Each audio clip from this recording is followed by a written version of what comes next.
اعوذ باللہ من الشیطان الرجیم بسم اللہ الرحمن الرحیم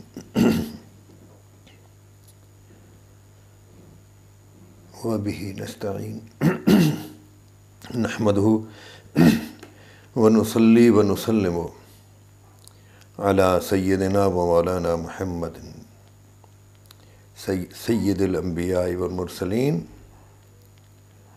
وعلی آلہ الطیبین الطاہرین واصحابہ المجتبین اما بعد فاعوذ باللہ من الشیطان الرجیم بسم اللہ الرحمن الرحیم والسابقون الاولون من المہاجرین والانصار والذین اتبعوہم بإحسان رضی اللہ عنہم ورضوا عنہ وأعد لهم جنات تجری تحتها الانہار خالدین فیہا ابدا ذلک الفوز العظیم۔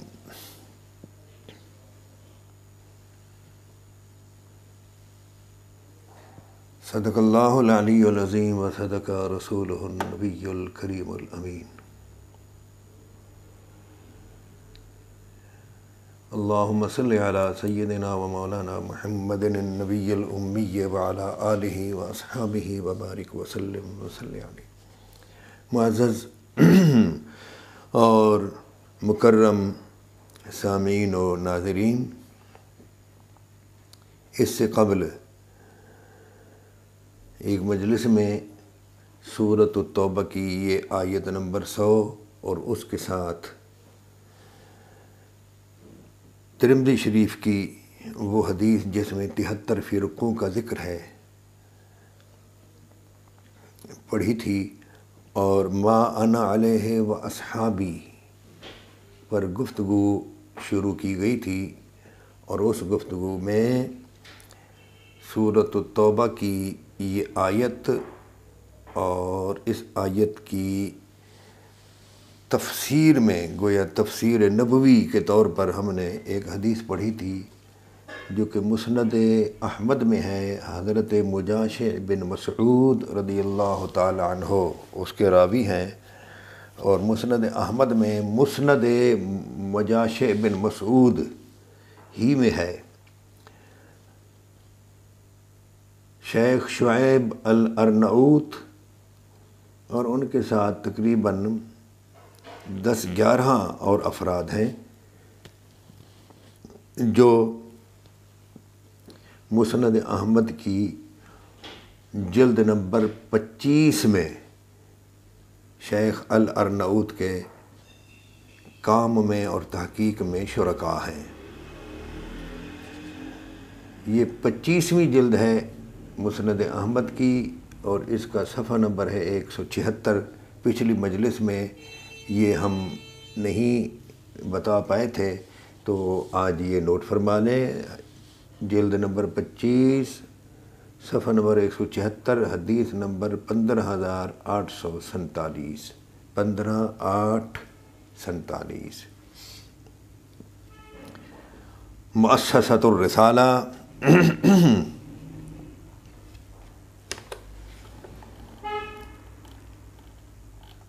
اور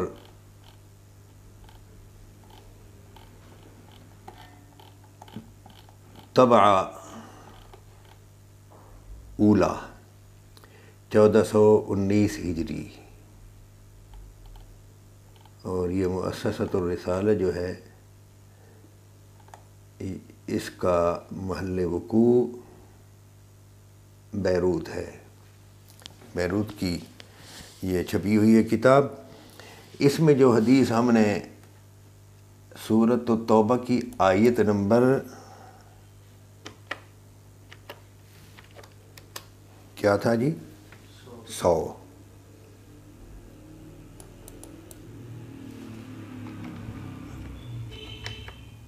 اس میں یہ حدیث ہم نے پیش کی تھی جس کا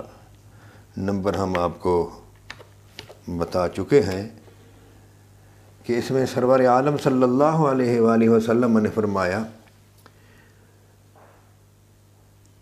اس کو آپ کے بھتیجے کو اے مجاشع ہم ہجرت پر بیعت نہیں کرتے، اسلام پر اس کی بیعت قبول کرتے ہیں، اور یہ اب ہمارے ہاتھ پر مسلمان ہوگا تو مہاجرین اور انصار کی اتباع، نیکی میں اتباع کرتے ہوئے یہ تابعین میں سے ہوگا۔ آیت نمبر 100 میں بھی، سورۃ التوبہ کے آیت نمبر 100 میں بھی مہاجرین اور انصار کی اتباع کرنے والا نہیں، نیکی میں اتباع کرنے والا۔ اتباع تو کسی کی بھی اتباع برائی میں بھی ہوتی ہے۔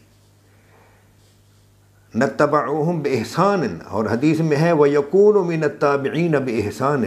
نیکی میں اتباع جو کرے گا مہاجرین اور انصار کے فوراً بعد آنے والا، حضور سے ملاقات کرنے والا، حضور کے پیچھے نماز پڑھنے والا، حضور اکرم صلی اللہ علیہ وآلہ وسلم کے ماہ و سال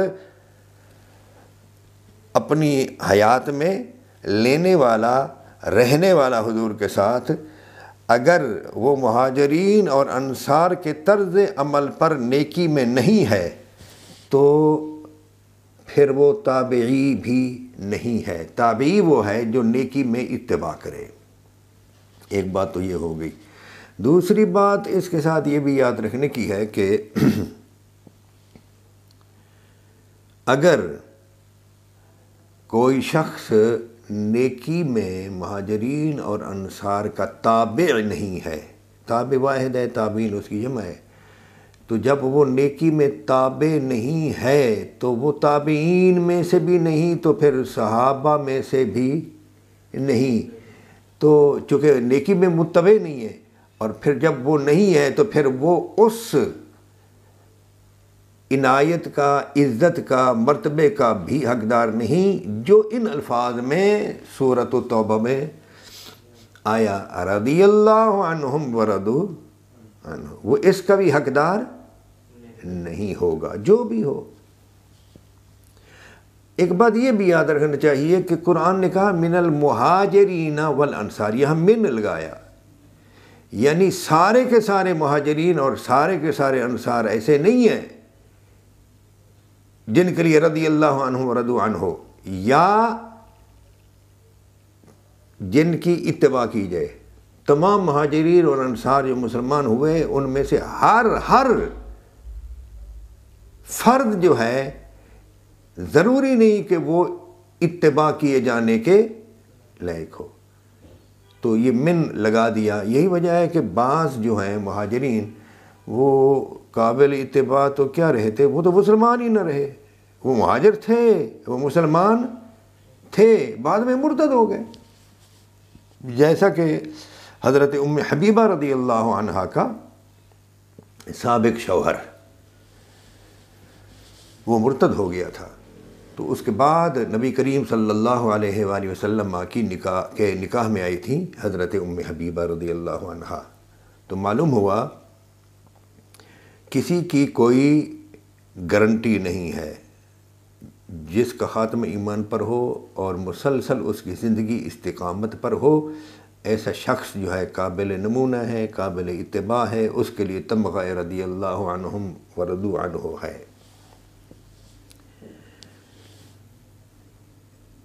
اس سے یہ بھی معلوم ہوا کہ مہاجرین اور انصار، جیسا کہ آپ نے سنا تھا کہ ہجرت کی حد ہے حدیبیہ تک۔ یہاں پتہ نہیں میں پچھلی گفتگو میں یہ فرق آپ کو بیان کر سکا ہوں یا نہیں کہ اس ہجرت سے مراد جس کی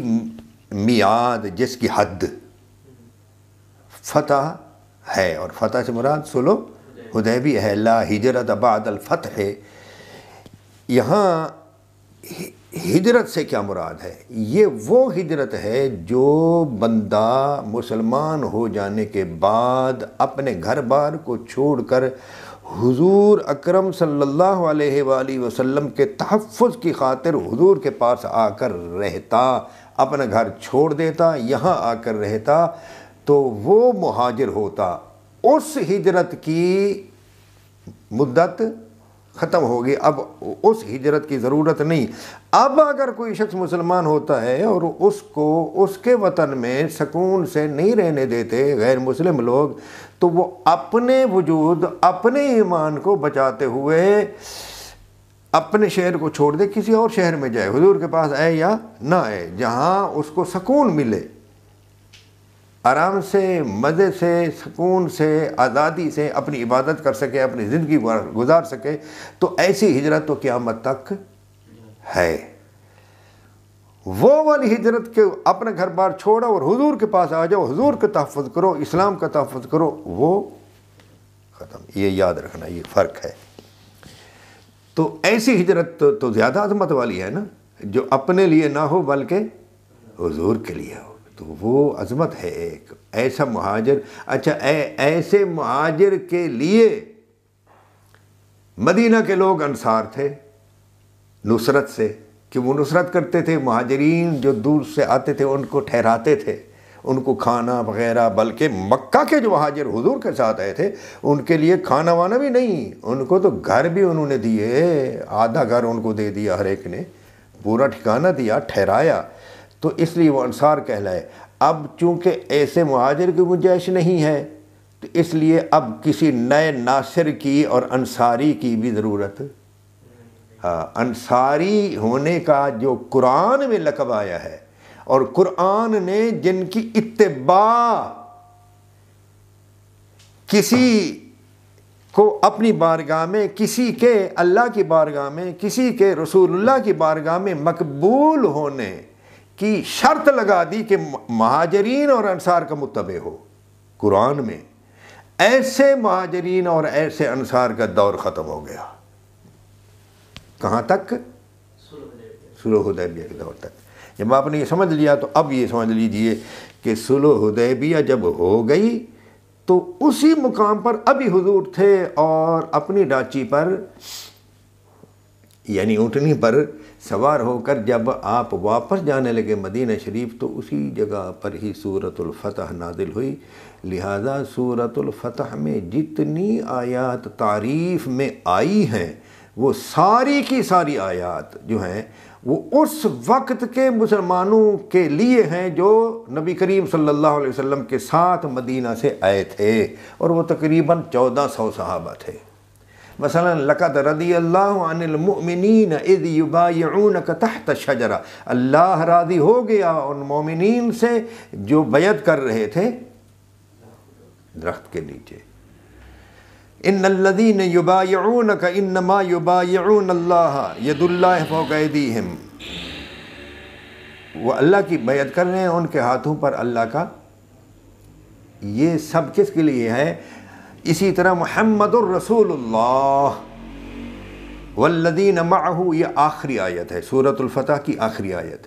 محمد الرسول اللہ والذین معہ اشداء علی الکفار رحماء بینہم، محمد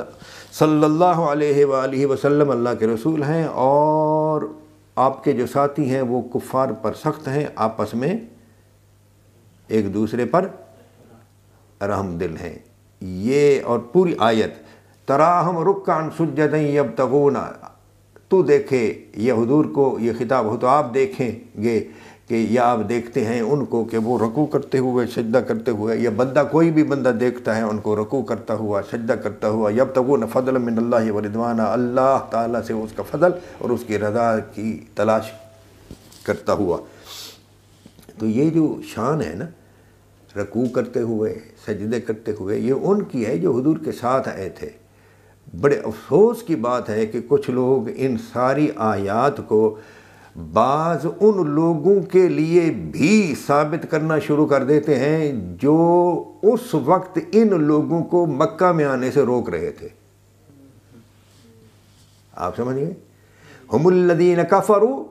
وصدوکم عن المسجد الحرام، یہ بھی اسی سورت کی آیت ہے۔ وہ لوگ جنہوں نے کفر کیا اور آپ کو مسجد حرام سے روکا، تو جو روکنے والے تھے نا اس وقت،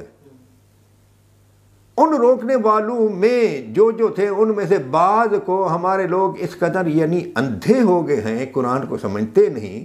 غور نہیں کرتے، جو روکنے والے تھے ان صحابہ کے راستے میں رکاوٹ تھے، انہیں مسجد حرام سے دور رکھنے والے تھے، حتیٰ کہ نہیں آنے دیا اس سال، ان کو بھی ان آیات میں شامل کرتے ہیں جی، وہ بھی اس لہذا لقد رضی اللہ عنہ المؤمنین، اللہ ان سے راضی ہو گیا، وہ بھائی وہ تو تھے ہی نہیں۔ ان آیات، ان ساری آیات میں خبر دی گئی ہے ان 1400 صحابہ کے بارے میں۔ تو آپ اس کو سمجھیں ایک بات۔ اب میری اس پوری گفتگو سے، اور لا تسبوا صحابی بھی میں نے پڑھی تھی، صرف ایک نقطہ واضح ہوا کہ نبی کریم صلی اللہ علیہ وآلہ وسلم نے جو فرمایا کہ ما انا علیہ و اصحابی، جس پر میں ہوں اور میرے صحابہ ہیں، جو لوگ، جو شخص اس نہج پر چلے گا، اس راہ پر چلے گا، اس انداز پر چلے گا، اس طریقے پر چلے گا، وہ 73واں فرقہ، یعنی ایک فرقہ ہوگا 72 الگ، اور وہ یہ مراد ہے۔ ایک بات اب اس سے دوسری بات یہ ثابت ہوئی کہ جن کا عمل اور جن کا اسوہ ہمارے لیے قابل عمل ہے، جن کا عمل ہمارے لیے نمونہ ہے اور اسوہ ہے، وہ رسول اللہ صلی اللہ علیہ وسلم کے ساتھی ہیں جو حدیبیہ سے پہلے ہیں اور حدیبیہ تک ہیں۔ ٹھیک ہے، اس پر میں آپ کو ایک آدھ مثال حدیث پاک سے دے دیتا ہوں۔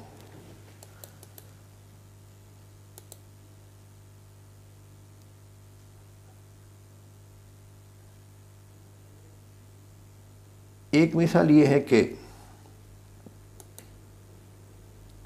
حضرت عبادہ بن صامت، یہ رسول اللہ صلی اللہ علیہ وآلہ وسلم کے قدیم صحابہ میں سے ہے، حتیٰ کہ یہ حضور کے نقیب جو نقابات ہیں نا صحابہ، ان میں سے ایک ہیں، اور وہ 12 حضرات تھے۔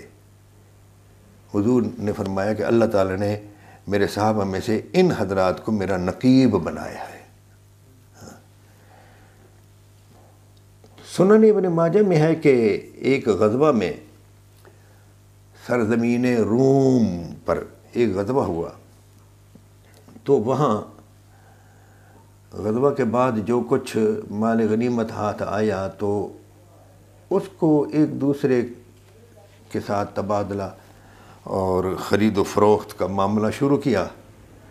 اور یہ غزوہ امیر شام معاویہ بن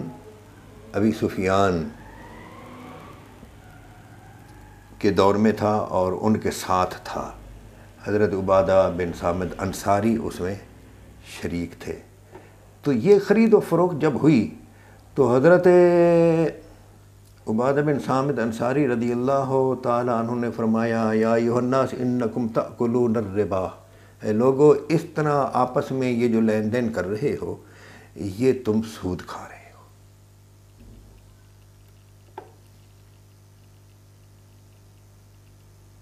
پوری حدیث جن حضرات کو شوق ہو وہ دیکھ لیں گے کہ یہ سنن ابن ماجہ ہے اور اس کے مقدمہ میں ہے، اور حدیث نمبر 18 ہے۔ کوئی سا بھی آپ چھاپا لے لیں عربی میں، حدیث نمبر 18 مقدمہ میں۔ جب انہوں نے یہ فرمایا تو معاویہ نے ان سے کہا یا ابا الولید لا اری الربا فی ھذا، میں اس میں ربا نہیں سمجھتا۔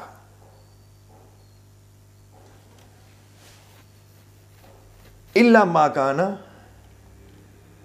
من نذرۃ، ہاں اگر ادھار ہو تو پھر۔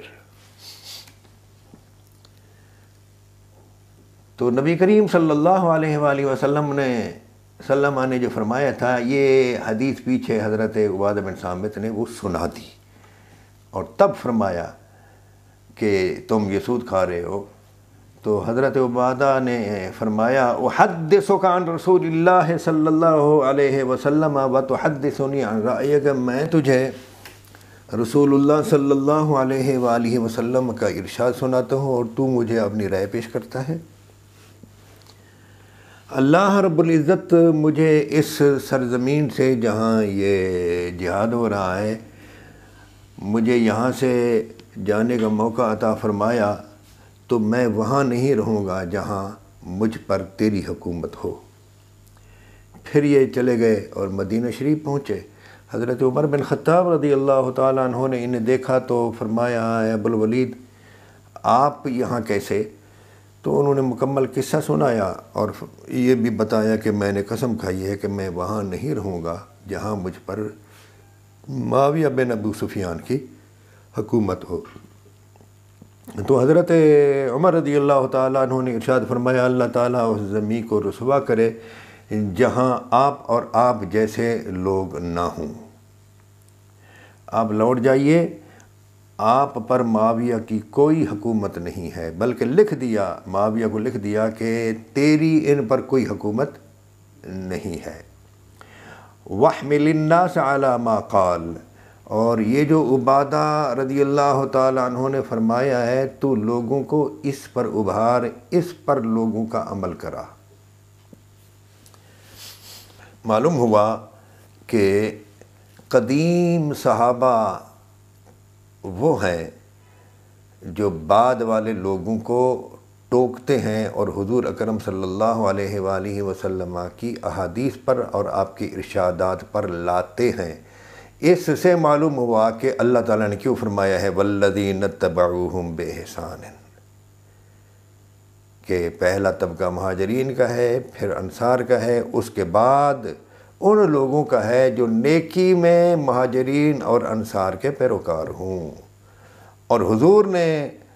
مسند احمد کی اس حدیث میں جو میں پہلے پیش کر چکا ہوں کہ یہ شخص اسلام پر بیعت کرے،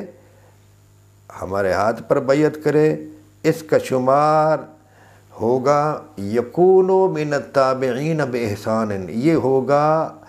ان لوگوں میں سے جو نیکی میں پیروی کرنے والے ہیں۔ فقط حضور کو دیکھ لینا کافی نہیں ہے، حضور اکرم صلی اللہ علیہ وسلم کے ہاتھ پر بیعت کر لینے کے باوجود حضور بھی موجود ہوں تو یہ بڑی انوکھی بات ہے دوستان گرامی کہ قرآن حضور کی موجودگی میں بعد میں آنے والے لوگوں کے لیے یہ شرط رکھے کہ وہ مہاجرین اور انصار کے پیروکار ہوں نیکی میں، یہ بڑی بات ہے۔ تو اب آپ نے دیکھا کہ میں نے جو عرض کیا تھا کہ حدیبیہ کے بعد اسلام قبول کرنے والے جو لوگ ہیں وہ اصحابی میں شامل نہیں ہیں۔ فتح مکہ کے بعد اسلام قبول کرنے والے جو لوگ ہیں وہ لفظ اصحابی میں شامل نہیں ہیں، بلکہ جو اصحابی ہیں حضور نے فرمایا میرے صحابہ ان کے پیروکار ہوں تو وہ تابعین بالاحسان ہیں، ورنہ حضور کو دیکھنے کے باوجود تابعین بالاحسان نہیں ہیں۔ یہاں ایک آدھ حدیث اور بھی میں پیش کر دیتا ہوں۔ یہ حدیث جو سنن ابن ماجہ میں ہے یہ صحیح حدیث ہے، البانی وغیرہ سب نے اس کو صحیح تسلیم کیا ہے۔ ایک اور حدیث بھی سنتے چلیے، یہ بخاری میں ہے، بخاری شریف میں ہے، اور حضرت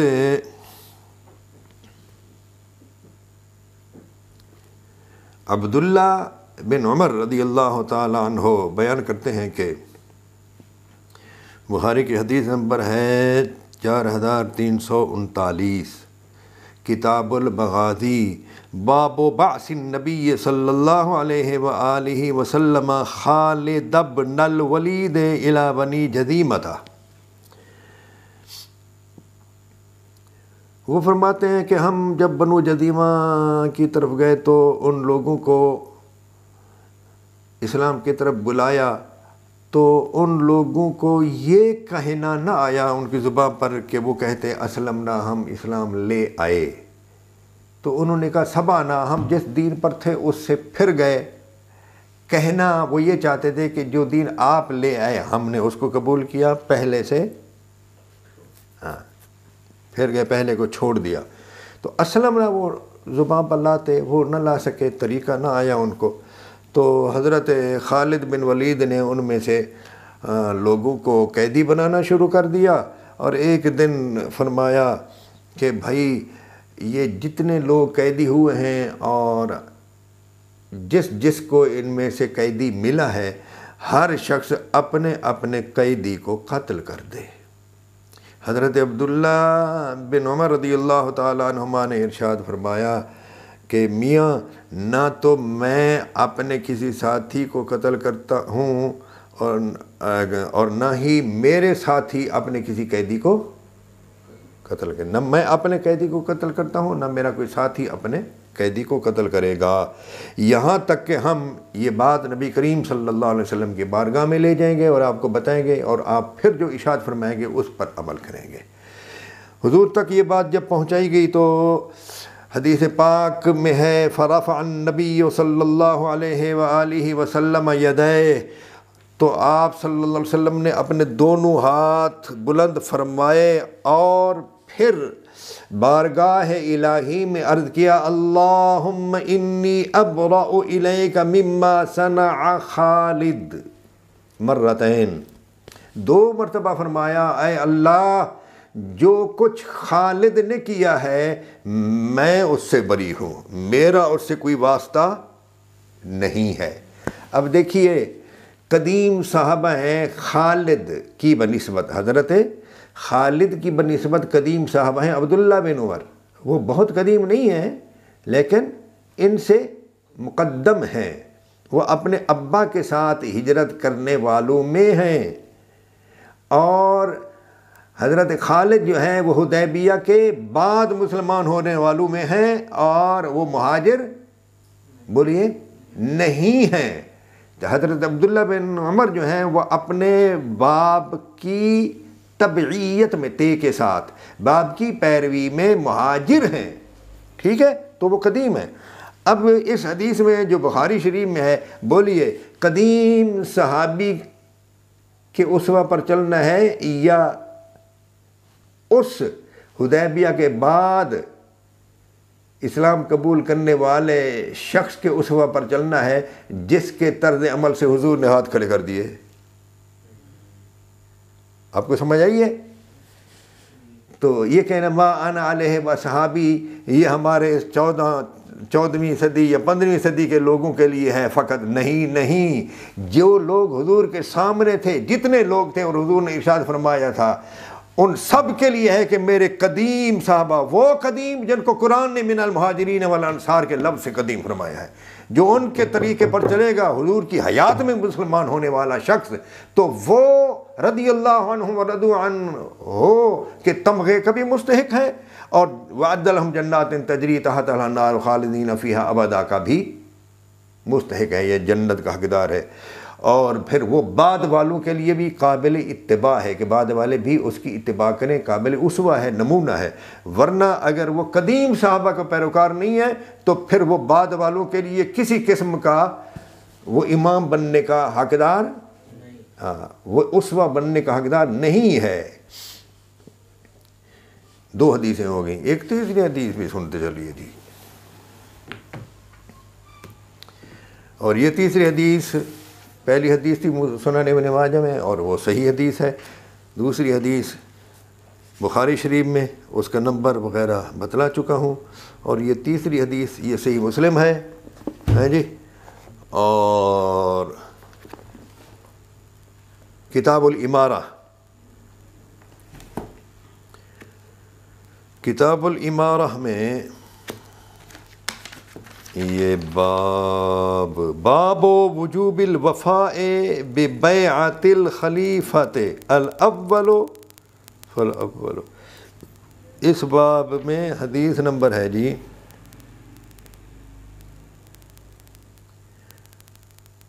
1844 اس کتاب کی، کتاب الامارہ کی، اور یہ چونکہ دارالسلام کا چھاپا ہے صحیح مسلم، تو یہ مسلسل حدیث نمبر بھی دیتے ہیں، تو مسلسل حدیث نمبر اگر دیکھا جائے تو پھر ہے 4776، حدیث نمبر 4774، لمبی حدیث ہے۔ اس حدیث میں حضرت عبداللہ بن عمر بن عاص، یہ قدیم صحابی ہیں، اپنے باپ سے بھی پہلے اسلام لائے۔ ان کے والد ہیں حضرت عمر بن عاص، تو یہ اپنے بابا سے اسلام لانے میں مقدم ہیں، عبداللہ بن عمر بن عاص۔ انہوں نے اس حدیث کے شروع میں یہ بیان کیا کہ جب کوئی شخص خلیفہ ہو اور اس کی خلافت کے دور میں کوئی اور شخص خلافت کا دعویٰ کرے تو اس دوسرے شخص کو قتل کر دیا جائے۔ یہ انہوں نے بیان کیا اور باتیں بھی بیان کی۔ جب بیان کرتے رہے، حضور اکرم صلی اللہ علیہ وآلہ وسلم کے ارشاد انہوں نے سنائے سامعین کو، تو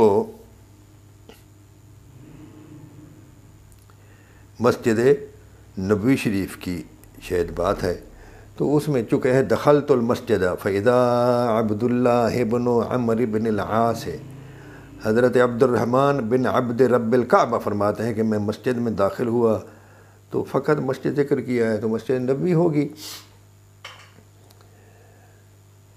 یہ سب بیان کر کے وہ جو ہی تھوڑا فارغ ہوئے تو یہ عبد الرحمن بن عبد رب الکعبہ جو ہے یہ اچھل کر ان کے قریب جا بیٹھے اور کہنے لگے یہ جو کچھ آپ نے بیان کیا ہے یہ حضور سے خود سنا کہ دوسرے کو قتل کر دو، یہ وہ وغیرہ؟ تو انہوں نے کہا میں نے اپنے کانوں سے سنا، اور اشارہ کیا انہوں نے اپنے کانوں کی طرف اور دل کی طرف، اپنے ہاتھوں سے اشارہ کیا کانوں کی طرف اور دل کی طرف، کہ میں نے اپنے ان دونوں کانوں سے سنا اور اپنے اس دل میں یاد رکھا،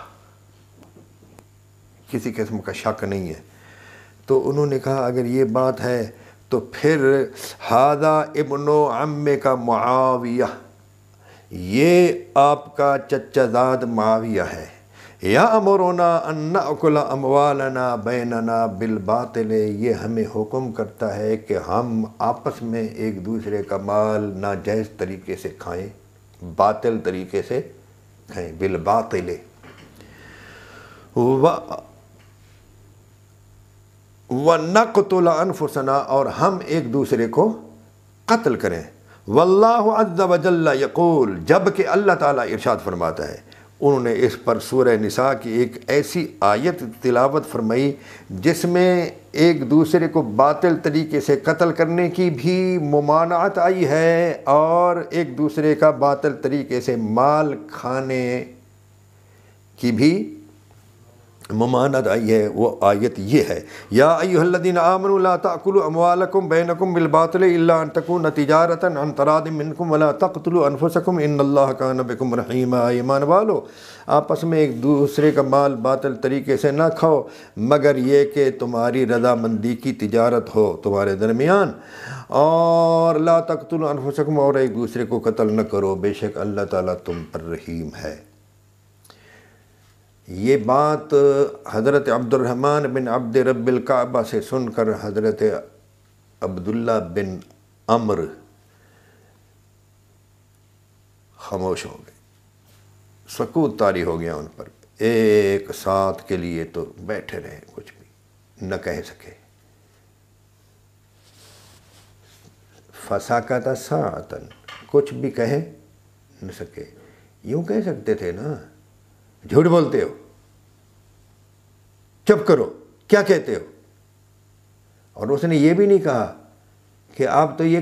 کر رہے ہیں، بیان فرما رہے ہیں ایسا اور ایسا، لیکن یہاں ایک شخص ہے وہ ایسا کرتا ہے، یہاں بعض لوگ ہیں جن کو حکومتی عہدے ملے ہوئے ہیں وہ ایسا کرتے ہیں، یہاں کچھ لوگ ہیں وہ ایسا کرتے ہیں۔ انہوں نے ایسا نہیں کہ، انہوں نے کہا ھذا ابن عم کا معاویہ، معاویہ ایسا کرتا ہے،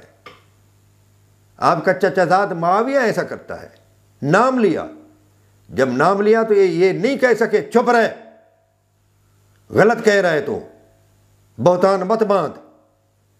سکوت طاری ہو گیا، اس لیے کہ یہ خدا خوفی رکھتے تھے، خدا کا خوف رکھتے تھے،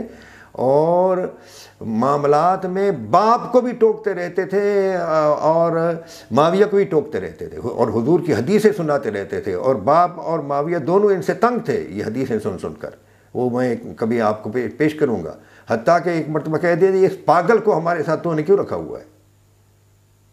عمر بن عاص کو اس نے کہا وہ اس پاگل کو تو نے ہمارے ساتھ رکھا کیوں ہے؟ یہ ہر وقت ہی کوئی حدیث لاتا رہتا ہے، یہ سنو وہ سنو، آپ سمجھ گئے؟ تو یہاں بھی وہ کچھ کہہ نہیں سکے، وہ نام لے کر کہہ رہا تھا فلاں ایسا کرتا ہے، باطل طریقے سے مال کھاؤ، یامرنا ہمیں حکم کرتا ہے، کیا؟ یامرنا ان ناکل اموالنا بیننا بالباطل ونقتل انفسنا، ہمیں حکم کرتا ہے کہ ہم ایک دوسرے کا مال باطل طریقے سے کھائیں اور ایک دوسرے کو قتل کریں۔ وہ رد نہیں کر سکے اس کی بات۔ تو جس کے بارے میں کہہ رہے ہیں، نام لے کر کہہ رہے ہیں، تو غلط کہہ رہا ہے، نہیں کر سکے، سوا اس کے ان کو یہ کہنا پڑا اطیعوا فی طاعت اللہ واعصوا فی معصیت اللہ، اللہ کی اطاعت میں اس کی اطاعت کرو، اور اللہ تعالیٰ کی جہاں نافرمانی ہوتی ہو اس کی اطاعت نہ کرو، نافرمانی کرو،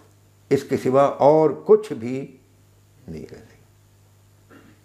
جیسے کہتے ہیں خود ما صفا و دا ما قدر، میاں اچھے کو لے لو اور برائے کو، صاف کو لے لو اور تل چھٹ کو چھوڑ دو، ہاں ایسے کہتے ہیں نا۔ تو کہنے کہ بھائی اطاعت الہی کیا ہے؟ جو ایک خلیفہ کے ہوتے ہوئے جو دوسرا شخص اپنی خلافت کا دعویٰ کر دے تو اس کی کہاں اطاعت الہی ہے؟ وہ اس کی وہ خلافت، اس کا وہ سارا وجود اور ڈھانچہ حکومت سب ہے ہی غلط۔ ایک شخص حضرت علی کو امیر المومنین ہی نہ مانے اپنی حیات میں، تو اس کی کیسی خلافت؟ اعلیٰ حضرت رحمۃ اللہ تعالیٰ علیہ لکھتے ہیں کہ خلیفہ وقت اگر کسی شخص کو معزول کرے اور وجہ نہ بتلائے کہ میں کیوں معزول کرتا ہوں، تو جس کو معزولی کا حکم ہوا اس کا معزول ہو جانا لازم ہے۔ یہ اعلیٰ حضرت نے لکھا ہے، کہنے کہ خلیفہ پر کوئی ضروری نہیں ہے، واجب نہیں ہے کہ وہ وجہ بتلائے کہ میں تجھے کیوں معزول کر رہا ہوں، بلا وجہ معزول کر دے تو معزول ہو جانا لازم ہے۔ یہ فتاوی رضویہ شریفہ میں ہے، غالباً 14ویں جلد میں، چونکہ وہ آج میں یہ اچانک یاد آیا ہے تو اس میں نہیں لایا، ورنہ میں کھول کر دکھاتا۔ تو ان صاحب نے تو جب مولا علی رضی اللہ تعالیٰ عنہ کی تحکیم کا معاملہ آیا نا جب، تو ان کی عمارت کا، ان کا امیر ہونے کا، خلیفہ ہونے کا ذکر ہو رہا تھا تحریر میں۔ تحکیم جو ہے فیصلہ تھا ایک، جو وہ فیصلہ لکھا گیا کہ یہ فیصلہ امیر المومنین علی بن ابی طالب، انہوں نے کہا ہم آپ کا امیر المومنین نہیں مانتے۔ تو